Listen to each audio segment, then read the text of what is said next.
मंजूरी दे दी है। कोर्ट ने हिंदू पक्ष की याचिका मंजूर कर ली है। ये बहुत बड़ी खबर। अब शाही ईदगाह का एएसआई सर्वे होगा, यानी एएसआई सर्वे की मंजूरी कोर्ट की तरफ से दी जा चुकी है।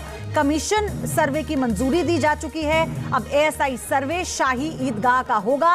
हिंदू पक्ष के लिए यह फैसला बहुत महत्वपूर्ण है। यह पहला पड़ाव था हिंदू पक्ष के मुताबिक, और इस पहले पड़ाव को पार कर लिया है। हालांकि जो मुस्लिम पक्ष है, जो यानी दूसरा पक्ष है, उसने साफ तौर पर यह कहा कि वो अपने विकल्प के बारे में सोचेगा। वो सुप्रीम कोर्ट जाएगा, जिस पर हाई कोर्ट ने यह कहा कि आपका अधिकार है, आप सुप्रीम कोर्ट जा सकते हैं। लेकिन फिलहाल ये बड़ी खबर है कि अब शाही ईदगाह का एएसआई सर्वे होगा।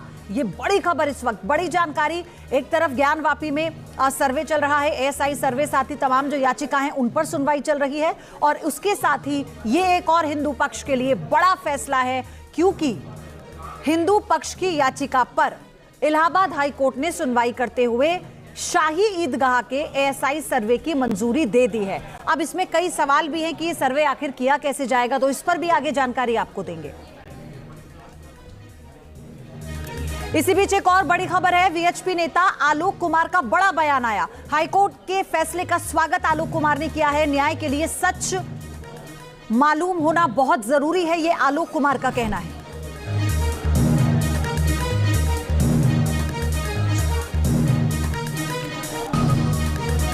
वीएचपी नेता आलोक कुमार ने बड़ा बयान देते हुए कहा कि न्याय के लिए जरूरी है कि सच क्या है यह मालूम हो। आज माननीय इलाहाबाद हाईकोर्ट ने कृष्ण जन्मभूमि के केस में जो हमारी मांग थी कि शाही ईदगाह मस्जिद में एडवोकेट कमीशन के द्वारा सर्वे कराया जाए, उस सर्वे की एप्लीकेशन को अलाउ कर दिया है। एडवोकेट कमीशन में कौन कौन जाएगा, कितने लोग होंगे, उसकी क्या मोडेलिटीज़ होंगी, उसके लिए माननीय न्यायालय ने 18 दिसंबर लगाई है, जिसमें मोडेलिटीज़ तय की जाएंगी कि इस एडवोकेट कमीशन में कौन कौन जाएगा, कितने लोग होंगे। ये सारी बातें 18 दिसंबर को तय होंगी।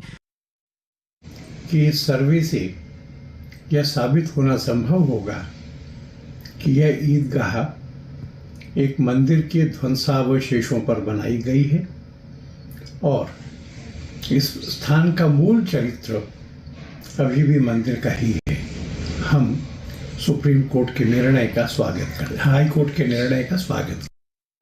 आज शाही ईदगाह भगवान कृष्ण की जन्मभूमि को लेकर जो सर्वे को लेकर आज कोर्ट ने फैसला दिया है, मुझको लगता है पारब्रह्म परमात्मा भगवान श्री राम की अयोध्या में भव्य दिव्य नव मंदिर निर्माण कार्य तो चल ही रहा है, लेकिन आज कोर्ट का फैसला बहुत सुंदर है, बहुत सराहनीय है, जिससे मुझको लगता है भगवान कृष्ण की जन्मभूमि मंदिर निर्माण भी अब संभव हो पाएगा। एक और बड़ी अपडेट, हाईकोर्ट के फैसले पर हिंदू पक्ष ने क्या कहा है वो सुनाते हैं आपको। और हाईकोर्ट के सर्वे के फैसले पर साधु संतों ने खुशी जाहिर की। हम फैसले का स्वागत करते हैं। जगत गुरु परमहंस आचार्य ने यह कहा है। ये बड़ी खबर इस वक्त आपको हम बता रहे हैं।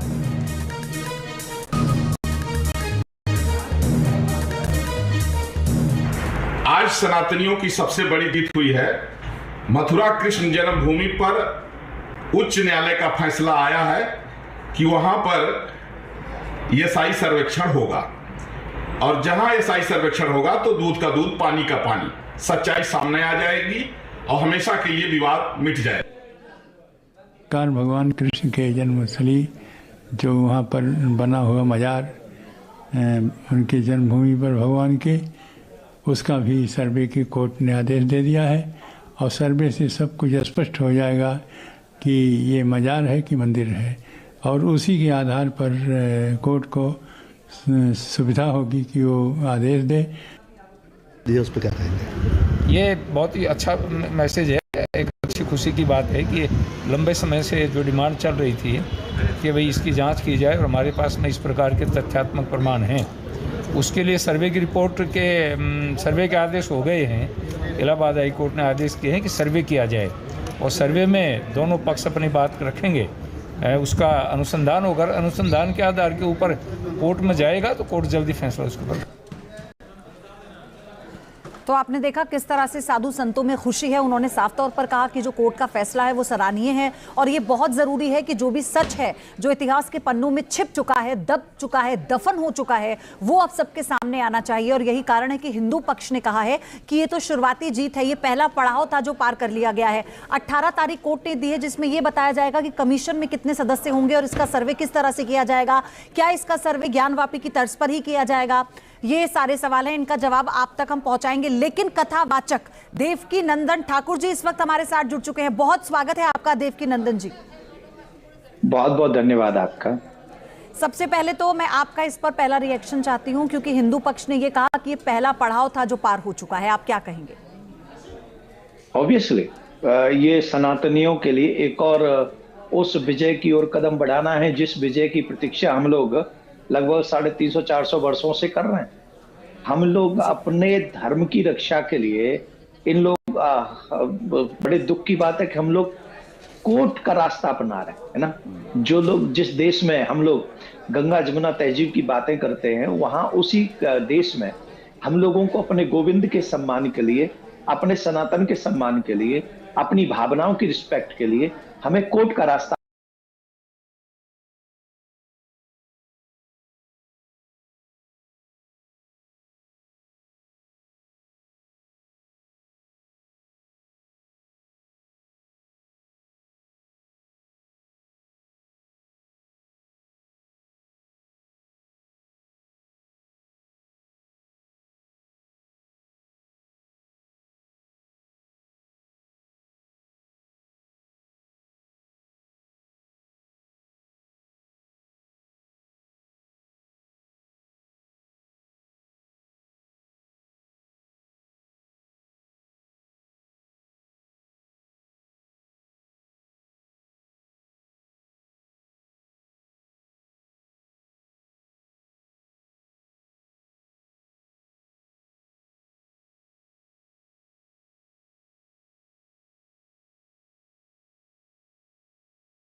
अपनाना पड़ा। और जितने भी सनातनी हैं आज, वो ऑब्वियसली 100 करोड़ सनातनियों के लिए ये बहुत गर्व की बात है कि जो रास्ता कोर्ट के माध्यम से हम लोगों ने चयन किया है उसमें पहली सीढ़ी प्राप्त हुई है और पहली सीढ़ी पर हम सबके हृदय में खुशियां हैं। 100 करोड़ सनातनी खुश हैं क्योंकि कृष्ण ऐसे हैं जिनके चाहने वाले देश विदेश में हैं। सिर्फ भारतीय ही नहीं, फॉरेनर्स भी भगवान श्री कृष्ण को बहुत प्यार करते हैं, तो ये उनकी भावना का भी सम्मान है।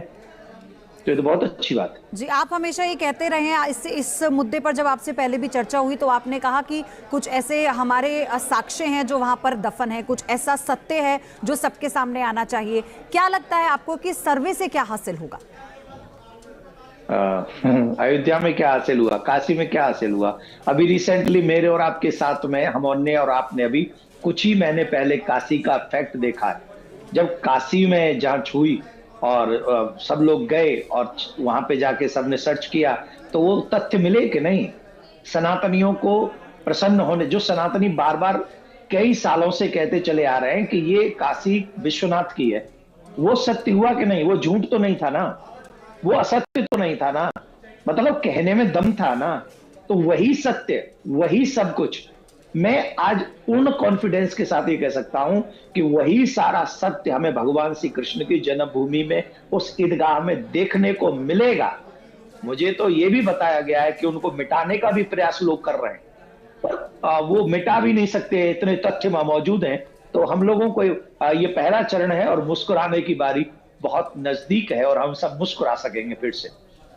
अच्छा देवकी नंदन जी, एक और बात मुझे बताइए कि जो ये कमीशन सर्वे की बात कोर्ट की तरफ से कही गई है, 18 तारीख को तो ये तय हो जाएगा कि कितने इसके मेंबर होंगे, कैसे होगा। तो मैं आपसे समझना चाह रही हूँ किस तर्ज पर आप चाहते हैं कि जैसे कोर्ट कमिश्नर ने ज्ञानवापी में किया उसी तरह से ये होगा पहले प्रक्रिया, या सीधा ASI का इन्वॉल्वमेंट इसमें होगा?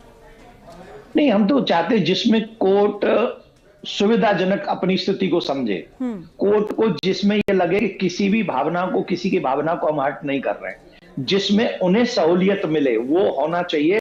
पर सर्वे होना चाहिए। सर्वे इसलिए होना चाहिए, मैं ये नहीं कह रहा हूं कि सारे हिंदूवादी नेता जाके वहां सर्वे करें, बिल्कुल भी नहीं कह रहा हूं। हम तो कह रहे हैं हम पे बैन कर दो, हम लोग उन दिनों में उस तरफ जाए भी नहीं, ऐसा बैन हम लोगों के ऊपर कर दो, कोई प्रॉब्लम नहीं है। हाँ। पर वहां जो जांच कमेटी जाएगी वो तो कोर्ट के संरक्षण में ही जाएगी। चाहे एआई जाए, चाहे वो कोर्ट के कोई मेंबरान जाए, वो वहां का सत्य उस कैमरे में शूट करके लाएंगे। जो वहां छिपा हुआ है, जो दर्द हम सबके मन में है, वो सत्य सामने आ जाएगा, इसमें कोई संशय नहीं। मुस्लिम पक्ष ने यानी दूसरे पक्ष ने कोर्ट से कहा कि हम सुप्रीम कोर्ट जाएंगे इस मामले में, तो कोर्ट ने कहा कि भाई आपके पास विकल्प है, आपका अधिकार है, आप जाइए। इससे पहले भी हमने देखा ज्ञानवापी में भी यही हुआ। क्या आपको लगता है इससे इतर राम मंदिर के बाद काशी और मथुरा मसले पर मुस्लिम पक्ष बैठकर बातचीत कर सकता था? ये एक विकल्प है, हमें एक देश में रहना है, एक सद्भावना के साथ हम रहते हैं, तो क्या ये भी एक जरिया हो सकता है, हो सकता था? मैं आपको एक बात बताऊं, 2 मिनट हैं, आप पे एक कहानी सुनाता हूं मैं आपको। जी जी। 2 भाई थे, किसान भाई थे, और 2 भाई थे, किसान भाई थे, और वो किसान भाई लोग साथ में रहने लगे। शादी हुई तो बंटवारा हुआ तो क्या हुआ कि एक कंबल था उन दोनों भाइयों पे, और एक भैंस थी। तो बड़ा भाई बड़ा माइंडेड था, मतलब बड़ा भाई, मैं यहाँ पे आप उल्टा कर लो, छोटा भाई बड़ा इंटेलिजेंट था। हाँ। बड़े भाई को सीधी सीधी बात मानता था वो ठीक है। तो छोटे भाई ने कहा देखो भाई एक कंबल है। बोले हाँ। तो बोले दिन में तो तुम्हारा, मतलब दिन में कंबल बड़े भाई का और रात में कंबल मेरा। बोले ठीक है। बड़े भाई ने कहा ओके। अब फिर आई भैंस की बांटने की बारी। तो जब भैंस की बांटने की बारी आई तो उसने, छोटे भाई ने कहा कि आगे आगे से भैंस तुम्हारी और पीछे पीछे से भैंस हमारी। इसका मतलब है कि रात में ठंड पड़ेगी तो कंबल मेरा, और जब दूध काटने की बारी आएगी तो भैंस मेरी। यही हाल हमारे मुसलमान भाइयों का है, जो 75 सालों से सरकारों से जो मजे लेते आ रहे हैं ये लोग जी, माइनॉरिटी के नाम पे, हर चीज के नाम पे, वो तो भाईचारा है, वो भाईचारा है। लेकिन जब आप मथुरा की बात करोगे तो भाईचारा नहीं है, जब आप अयोध्या की बात करोगे तो भाईचारा नहीं है। फिर तो जिसकी लाठी उसकी भैंस तो नहीं चलेगा ना इस देश में। मथुरा में हमारे कृष्ण रहते हैं आज भी, इससे कोई झुटला नहीं सकता। अच्छा, तो उनका कोई देवकीनंदन जी, फिर डर क्यों रहा है दूसरा पक्ष? किस बात का डर है? साक्ष्य मिल जाएंगे इस बात का डर है? ज्ञानवापी में भी यही हुआ, और फिर जो राम मंदिर के मामले में हुआ, क्या लगता है आपको? देखो, उनको दूध चाहिए, भैंस को न्यार नहीं खिलाना उन्हें। वो भाईचारा तो अपने फायदे के लिए चाहते हैं, बाकी का तो उनका टारगेट कुछ और है। पर हम इस बात पे नहीं जाएंगे। हम ये कहेंगे चोर हमेशा डरता है, वो कभी बैठ के बात नहीं करना चाहता। वो कहता है भैया जो मैं कह रहा हूं वही सही है, तो उनके मन में कोई चोर होगा। आपको ये लगता है कि दूसरा जो पक्ष है वो बार बार याचिका लगाकर इस मामले को भी अटकाने, भटकाने, लटकाने की कोशिश करता है, टाल रहा है? वो चाहता है कि जितनी देर इनके भगवान का, इनके धर्म का, इनकी भावनाओं का अपमान हो सके उतनी देर करो। जानते तो वो भी है भीतर से, जब कोर्ट में चीज चल रही है तो वो जीतेंगे नहीं, क्योंकि सारे जो साक्ष्य हैं वो तो हमारे पक्ष में। भाई मेरे राम जी अयोध्या है, मेरे पास साक्ष्य है। काशी में भोलेनाथ रहते ही मेरे पास साक्ष्य है। मथुरा में कृष्ण हैं, आए थे, अभी है, ये हमारे पास साक्ष्य है। फिर उनका तो कोई साक्ष्य ही नहीं। उनकी कुरान में कोई सबूत हो तो बता दे, वो हमें नहीं है। तो जब नहीं है और फिर भी लड़ना है तो मतलब 100 करोड़ लोगों को एक तरफ तुम बोलते हो भाई है और दूसरी तरफ तुम उनकी भावना के साथ खिलवाड़ कर रहे हो, तो ये सब नहीं चलेगा। और वो लेट करने का विषय है मेरे प्यारे, पर लेट करेंगे तो कितना करेंगे? सुप्रीम कोर्ट भी तो निर्णय का, लेकिन देवकीनंदन जी, ये तो कहा गया है कि देर से मिला न्याय भी अन्याय के बराबर होता है। आपको ऐसा लगता है कि जितना वक्त राम मंदिर के लिए लग गया था, आपको लगता है कि उतना वक्त क्या कृष्ण की जन्मभूमि में भी लग जाएगा? नहीं लगेगा, मैं आपको विश्वास से कहता हूं, नहीं लगेगा। आज मैं वृंदावन में बैठा हूं, जहां से मैं आपसे बात कर रहा हूं, और मैं खुद नहीं बोल रहा हूं, मुझे कहीं ना कहीं ठाकुर जी प्रेरणा दे रहे हैं। मैं आपको सच बोल रहा हूं, जितनी लड़ाई राम मंदिर के लिए लड़ी है उतनी लड़ाई हमें कृष्ण मंदिर के लिए नहीं लड़नी पड़ेगी। उसके पीछे रीजन भी है, वो तथ्य भी है। और सब चीजें भी हैं। और एक सबसे प्लस पॉइंट पता है क्या है? प्लस पॉइंट यह है कि आज सनातनी उतना सोया हुआ नहीं है जितना उस समय सोया हुआ है।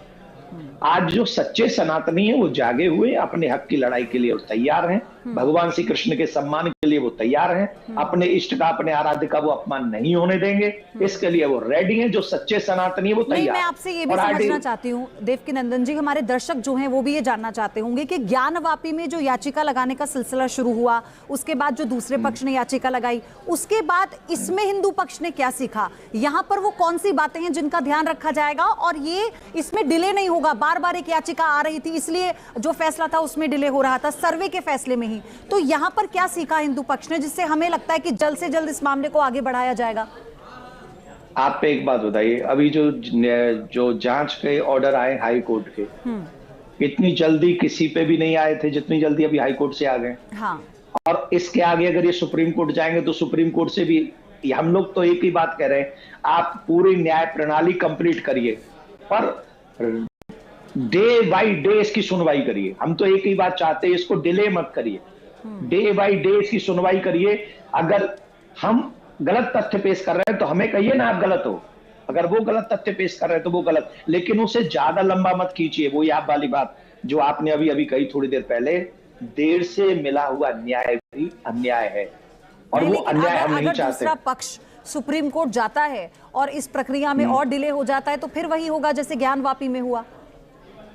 नहीं, लेकिन सुप्रीम कोर्ट से भी हम कहेंगे न्याय डे बाय डे सुनवाई करके हमें न्याय दिया जाए, जल्दी दिया जाए। इसके लिए तो हम भाई हम कानून को तो अपने हाथ में नहीं ले सकते ना, जाएंगे तो हम कानून के रास्ते से। हाँ, एक चीज अच्छी होगी, इससे उनकी नीयत पता चलेगी। जो लोग गंगा जमुना खेल रहे थे ना, उनका वो चेहरा भी सबके सामने धीरे धीरे तीनों चीजों में आया। अच्छा, अयोध्या में आई गया। आपको याद होगा देवकीनंदन जी, जब पिछली बार आपसे इस याचिका पर जब हम बात कर रहे थे तो आपने कहा था कि इस तरह के साक्ष्य वहां पर छुपे हुए हैं। मैं चाहती हूं कि आप बताएं कि आपने कहा कि कैसे उसकी जो सीढ़ियां हैं उसके अंदर भी बहुत कुछ है जो ये बताता है कि यहाँ पर कैसे हमारे जो कृष्ण हैं उनकी मूर्तियां हैं और कुछ अवशेष भी है। इसके बारे में आप मुझे बताएंगे फिर से? देखिए, मैंने आपको बताया था कि जामा मस्जिद की सीढ़ी जो आगरा में है, जिसपे अभी केस चल रहा है, अभी तारीख थी 11, अभी फिर उन्होंने 19 और 4 जनवरी दी है। इस केस को कॉन्टिन्यूसली हम लड़ रहे हैं और लड़ते रहेंगे, तब तक लड़ेंगे जब तक हमें न्याय नहीं मिल जाता। हम अपने भगवान का अपमान नहीं बर्दाश्त करेंगे, ये सब जानते थे। औरंगजेब ने मथुरा का मंदिर तोड़ा, वहां जो भी कीमती चीजें थी उनको लूटा और अनमोल चीजों को वहां से ले जाकर और भगवान की छवि, केशव देव जी की छवि को ले जाकर उन्होंने, औरंगजेब ने आगरा की जामा मस्जिद की सीढ़ी में गाड़ा। ये तो सब जानते हैं और ये मैं नहीं कह रहा हूं, ये मुस्लिम इतिहासकारों ने अपने किताबों में लिखा है और उन्हीं का कहा हुआ मैं बोल रहा हूं। अगर ये गलत है तो उनके मुस्लिम इतिहासकारों ने गलत लिखा, और अगर ये सही है तो मेरे भगवान का अपमान हम तो नहीं होने देंगे। वो भी भारत में, वो भी उत्तर प्रदेश में भी जहां जहां योगी राज है, योगी राज में भगवान श्री कृष्ण की छवियों के ऊपर पैर रखकर ये लोग नमाज पढ़ने जाएंगे। हम लोगों का ऐसा अपमान करेंगे ये लोग। लेकिन आपको